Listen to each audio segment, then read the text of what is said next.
Hello everyone. We are discussing today the Sale of Good Act 1930. We have seen in our last three lectures that the Sale of Good Act is very important, and this act is for the selling and buying or purchasing the goods. Seller sells the goods and buyers buys the goods. But there are certain important rules which needs to be followed by every party of the contract. So here Sale of Good Act 1930, which is very important law on the this movable property, transfer of movable property in the form of contract of sale. So here we need to understand some important definition which we have discussed already: seller, buyer, goods, and the price. Basically, if we talk about the contract of sale and the general contract, all the rules of contracts are very important in this particular contract also, that is contract of sale.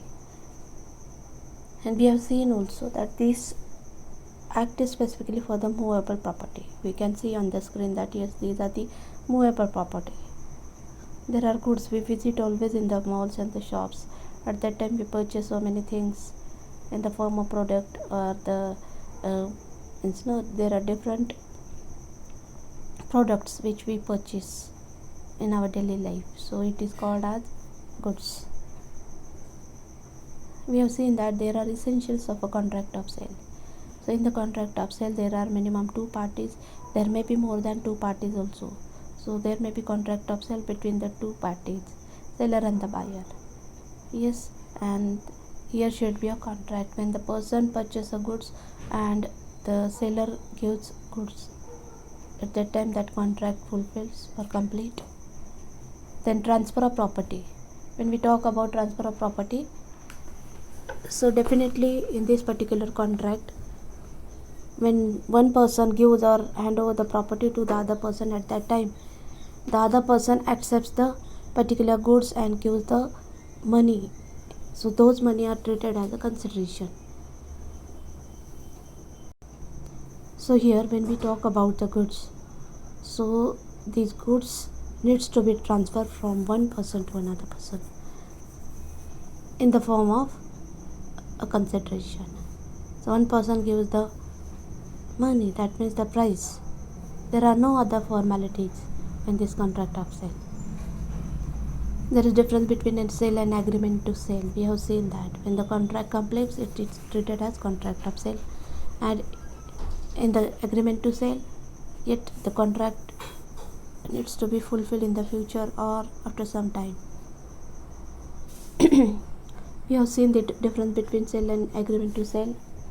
So in sale, actually the contract is executed, but an agreement to sale which is executed in the future. So if you see the points in the form of nature of contract: transfer of ownership, transfer of risk, rights against each other, right of seller to sell or resell. So here sale is contract of sale where the ownership is completely transferred to the other person, but in the agreement to sale, ownership will be transferred in future circumstances. So there are also rights. If in contract of sale, if the sale is complete, then seller cannot sell the goods. But in case of agreement to sell, if the payment is not paid fully, in that case seller can sell again that property. Subject matter of contract of sales. So as I discussed, section 2 subclause 7, which defines the term goods, which means every kind of movable property other than actionable claims and money, and includes stocks and shares, growing crops, grass, and things attached to or forming part of the land, which are agreed to be severed before sale or under the contract of sale. So there are all the movable properties also comes over here. These are the classification of goods. Then the types of goods: goods, existing goods, future goods, and contingent goods.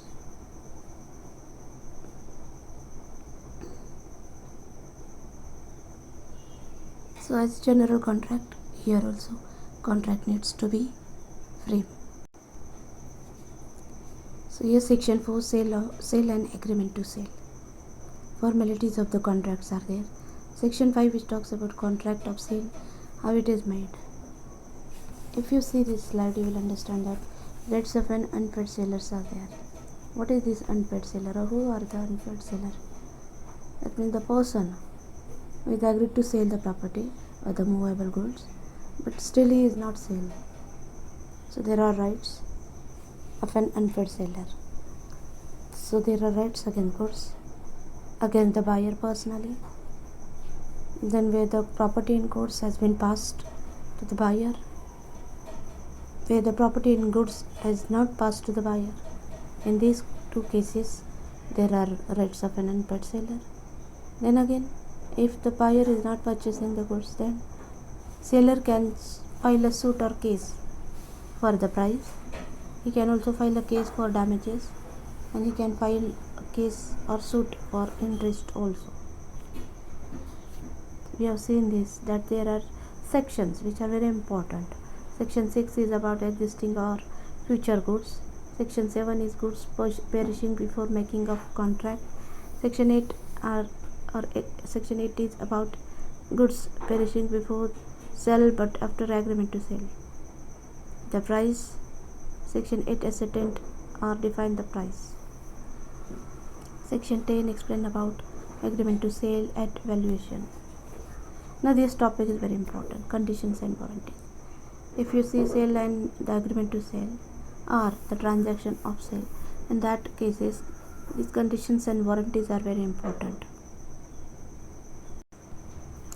Implied warranties. So I was talking about these conditions and warranties. Section 11 is about stipulation as to time. Section 12 is about conditions and warranties.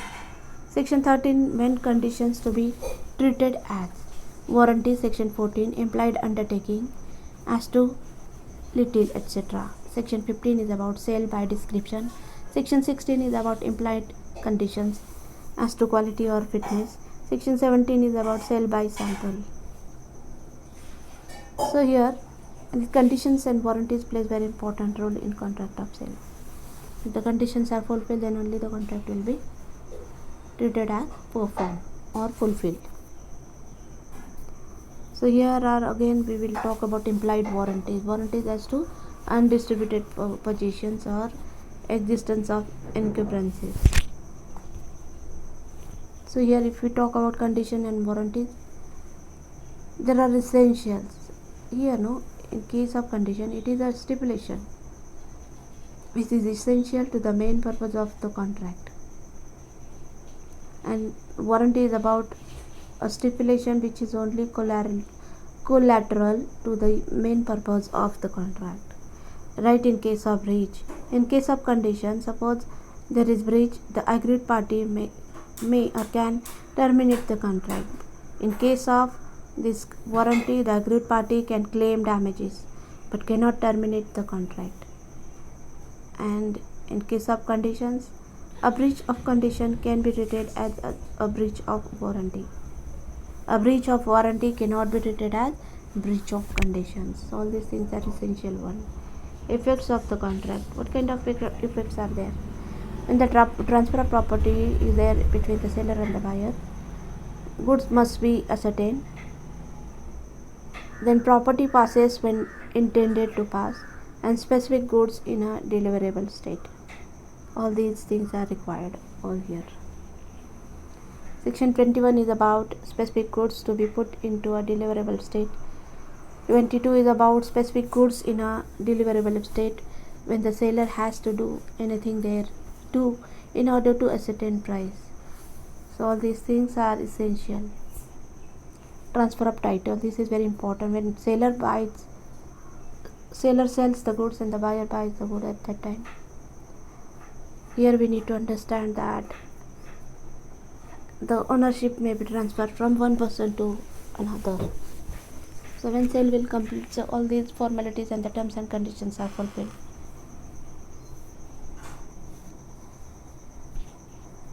Performance of the contract of sale. So this part we will see in the next lecture. Actually we have studied in last three slides, but then also we are repeating for the purpose of discussion.